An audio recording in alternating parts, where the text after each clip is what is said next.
Entonces,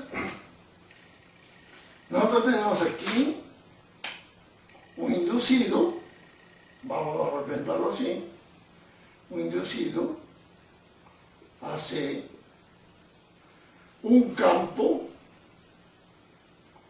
¿cierto? Un campo con polaridad más menos, ¿cierto?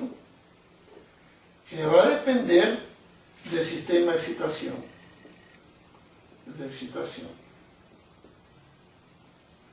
¿Cierto? Excitación, bueno. Esta es excitación, correcto. Entonces, más o menos. Todo sistema de excitación tiene más o menos. ¿Por qué? Porque es corriente directa. ¿Estamos de acuerdo? Ahora, esta excitación si es rotor, él puede llevar unos anillos colectores y inyectar externamente a través de un sistema de excitación, inyectar corriente continua en los anillos colectores, que como los anillos colectores rotan conjuntamente con el rotor del generador, entonces él se conecta al campo del generador, correcto. Entonces yo le puedo inyectar tensión externa. Y otro sistema es que en el mismo rotor hay un generador pequeño.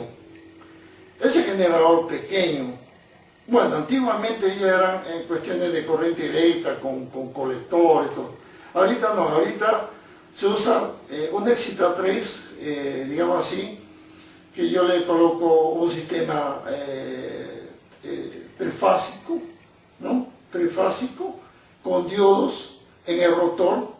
O sea, el inducido ya es el rotor del elemento que está fuera del campo. No estamos hablando del generador. O sea, el generador, los polos, el rotor, y para esta parte tenemos un generadorcito pequeño, donde el inducido es el rotor, está en el rotor. Y ese inducido, la salida de generación de corriente alterna, él va a través de un puente de diodos, los rectificadores, que quedan más o menos, y a salir esos diodos rectificadores van al campo del alternador principal. Entonces, y a ese generador, quien excita son los campos externos, ¿no? Y ese campo externo va a un sistema de regulación de tensión que es realimentado por la tensión del generador. Entonces, vamos a trabajar sobre eso. Entonces, esta excitación. Entonces, aquí tenemos la excitación. Va a depender, va a salir de dónde, va a salir de aquí. ¿Cierto? Aquí. O sea, la tensión, ¿cómo genera? Inicialmente, cuando no está generando el alternador y lo hacemos rotar, los polos del generador, tienen una imantación, digamos. ¿No? Una imantación que se llama imantación el remanente, ¿no? Remanente, imantación de remanencia, ¿no? Imantación de remanencia. Entonces, cuando él comienza a girar, mismo que le saquen toda la parte de excitación y todo, solamente los polos que están girando, ya comienza a generar, digamos así, 10 voltios, 5 voltios, alguna cosa así. Entonces, ¿qué resulta? Que esta tensión, esta pequeña tensión, se inyecta al sistema de excitación. El sistema de excitación, que está inicialmente con cero, generando solamente por la remanencia de los polos, está generando aquí, va a entrar aquí y ahora aumenta los polos, ¿cierto? El campo de los polos, el flujo de los polos, y ya no es la remanencia, sino es la remanencia más el pequeño campo magnético. Ingresa aquí, la tensión aumenta, esta tensión aumenta la tensión, entra la excitación, aumenta más, llega un momento en que le dice, espera aquí, llega, para. Ya llegaste a los 220 voltios, ya no te vas a seguir inyectando más tensión. Entonces, le dice, para. Entonces, aquí se produce la regulación de tensión. Entonces, aquí viene la regulación de tensión por límite de tensión establecido, ¿no? Establecido. O sea, si yo le digo, si yo lo ajusto para 220 voltios, será 220 voltios. Lo ajusto para 230 voltios, llegará solo hasta 230 voltios. Entonces, si yo le bajo un poquito de velocidad, se mantendrá en los 230 voltios. Le aumento un poquito de velocidad, se aumenta a los 30 voltios. Si aumenta la velocidad o baja de velocidad, automáticamente la tensión comienza a caer. ¿Correcto? Entonces, este es el sistema de excitación. ¿Correcto? Entonces aquí está el sistema de excitación. Por lo tanto, pues decimos que nosotros podemos manipular la tensión, aumentar y disminuir la tensión, el generador bajará de tensión, subirá de tensión. Podemos aumentar o disminuir la frecuencia. Yo puedo disminuir la frecuencia, aumentar la frecuencia. Vuelvo a decir, por favor, presten atención a lo que estoy hablándoles, porque esto es muy importante para el problema de la curva de escapabilidad. ¿Correcto? Entonces, tensión regulada a través del ajuste, aumenta o disminuye la tensión. Velocidad con el control de velocidad del motor primo, aumenta y disminuye el generador. El generador no tiene regulación de velocidad, quien lo mueve es el motor primo, que puede ser una turbina, que puede ser un motor diésel, ¿no? Un generador eólico. Quien lo ajusta es justamente la velocidad del rotor, ¿correcto? Entonces, si ya tenemos estas partes de aquí, vamos a ver la acción de la carga, ¿correcto? La carga. Entonces yo tengo, por ejemplo, aquí un generador, ya voy a dibujar un generador de corriente alterna. Aquí tengo un interruptor. Bueno, aquí le voy a poner una carga.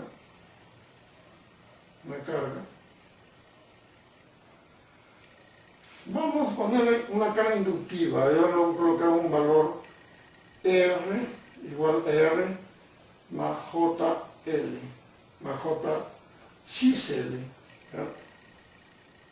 XL. O sea, que tiene valores de resistencia y tiene valores de inductancia, de inductancia, ¿cierto? Reactancia inductiva. Entonces, en el inicio, yo lo puse en mi generador, ¿no? A 230 voltios.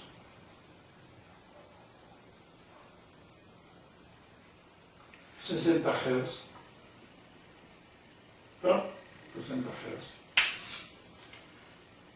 ¿Y qué sucede aquí? ¿Qué sucede aquí? La resistencia es indiferente a la frecuencia. O sea, la frecuencia aumenta, disminuye, la resistencia se mantiene, ¿no? El valor de resistencia se mantiene. Entonces, el valor de potencia en la resistencia, no hay modificación, digamos, así importante. Pero en el XL o cualquier reactancia, vamos a decir, en caso de XL, vamos a decir que XL es igual a ¿qué? A 2pi frecuencia por L, donde L es Henrys, ¿cierto? Esta es frecuencia y esta es la velocidad angular, correcto, la velocidad angular. Y aquí va a dar en ohmios. Entonces, si yo tengo una reactancia que depende de la frecuencia, ¿cierto? Y una resistencia que no tiene nada que ver con la frecuencia, y que mi valor de corriente va a ser igual a E sobre Z, siempre en cuanto que Z es formado por resistencia más reactancia inductiva, y la reactancia inductiva depende de la frecuencia. Siempre que la frecuencia sea estable, Z será valor estable y mi corriente va a variar en función de la tensión. Entonces, si yo aumento la tensión, disminuyo la tensión, va a ser mayor o menor corriente, ¿cierto? Porque Z es fijo. Estamos hasta ahí. Pero ahora, ¿qué sucede en el segundo caso?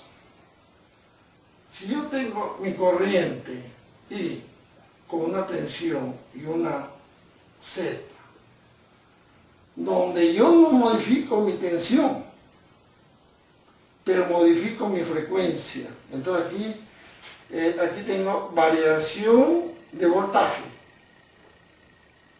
Aquí tengo variación de frecuencia. ¿Qué sucede si yo varío la frecuencia aquí? Va a variar la corriente, ¿cierto? O sea, la corriente sin haber variado la tensión, si yo varío la frecuencia, mi corriente va a variar. ¿Por qué va a variar? Porque va a variar la frecuencia, va a variar la reactancia, y la reactancia es componente de Z, por lo tanto Z va a variar, y por lo tanto la variación de frecuencia me va a determinar variación de corriente. Entonces, variación de corriente con la tensión fija por variación de frecuencia. Entonces va a haber variación de corriente aquí. Variación de tensión con la frecuencia fija Z, va a haber variación de corriente. Entonces, ojo en esos temas. Entonces, aquí ya viene otro caso. Si yo cierro aquí, ¡plac!, cierro aquí, automáticamente habrá una corriente I, ¿cierto? Una corriente I, frecuencia 60 Hz, 230 voltios, una impedancia determinada, habrá una corriente I, ¿cierto? Una corriente I. Si variamos la tensión sin variar la frecuencia, vimos el primer caso. Si variamos la frecuencia sin variar la tensión, vimos el segundo caso. Ahora, si yo bajo la tensión a cero, mi corriente irá a cero, ¿cierto? Toda mi corriente irá a cero. Si yo modifico la frecuencia aquí, ¿cierto? Aquí, modifico mi frecuencia aquí, voy a modificar Z aquí y voy a modificar mi corriente. Voy a modificar mi corriente aquí, ¿correcto?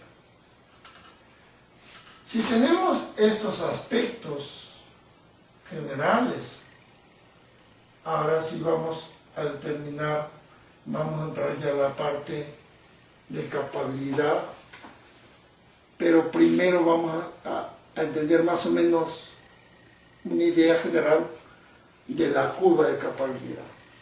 ¿Ok? Entonces, espero que esto de aquí se haya entendido, porque esta es la base para después extendernos mucho más conforme va avanzando la parte de capabilidad, porque no es así tan simple, no es complicado, pero tampoco es sencillo, ¿no?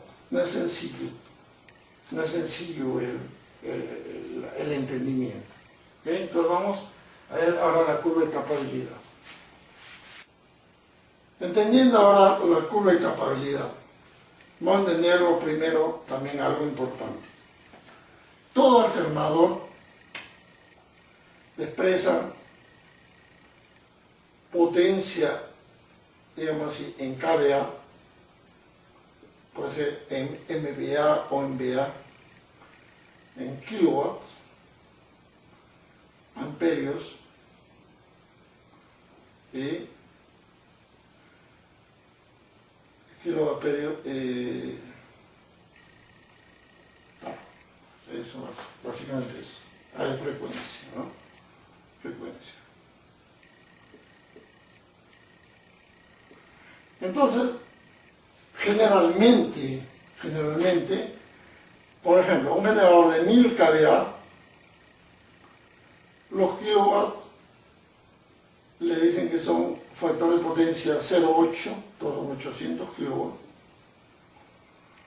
Mi corriente va a depender en la tensión, ¿no? Aquí está faltando la tensión, ¿cuántos voltios? ¿No? Vamos a decir 400 voltios, correcto. Vamos a decir que es trifásico. Entonces vamos a darle valores a esto de aquí.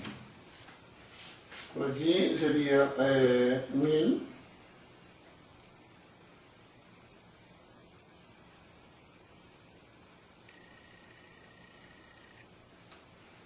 Entonces sería 1443,4.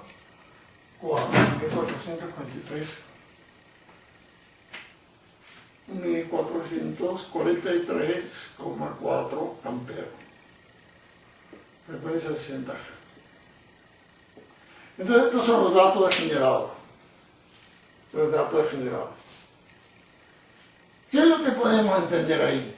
Entendemos pues que el generador como potencia activa, él no puede pasar de 800 kilowatts. Y si no hubieran los 800 kilowatts, no puede pasar de 1000 kVA.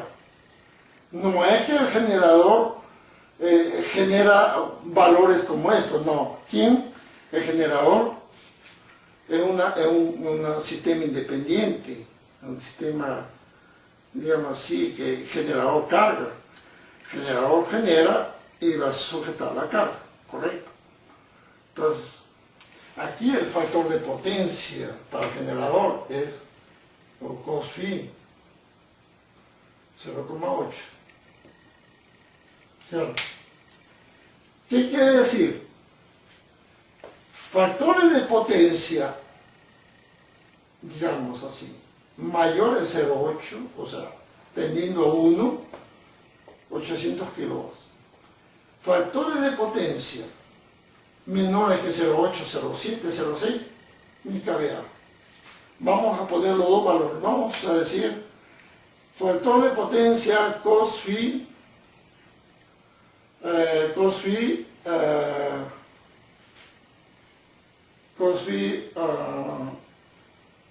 1 y cos phi 0,6, 1,0.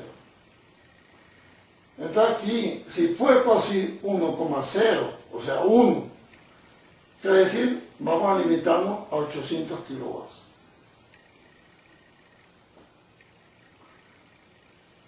Y si fuera 0,6 nos vamos a limitar a 1000 kVA. Y 1000 kVA por 0,6 va a ser, ¿cuánto? Va a ser 600 kilowatts. Y 800 kilowatts en cos phi 1 va a ser 800 kVA.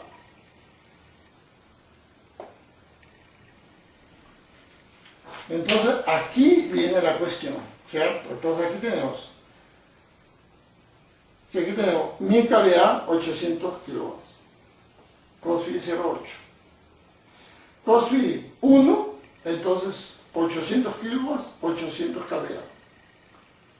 Cos phi 0,6, 1000 kVA, 600 kilowatts. O sea, no puede pasar de 600 kilowatts con 0,6 porque serían los 1000 kVA. ¿Correcto? Y aquí en este caso menores, aquí tenemos faja 0,800, 0,8. Aquí nos vamos a limitar por la corriente I, ¿cierto? Y aquí nos vamos a limitar por los kilowatts. ¿Cierto? O sea, no podemos pasar esta corriente que da los 1000 kVA. Y aquí no podemos pasar estos kilowatts, que serían 800 kilowatts. ¿Están entendiendo? Entonces, cuando se dan todos estos casos de aquí, vamos a crear lo que se llama ya,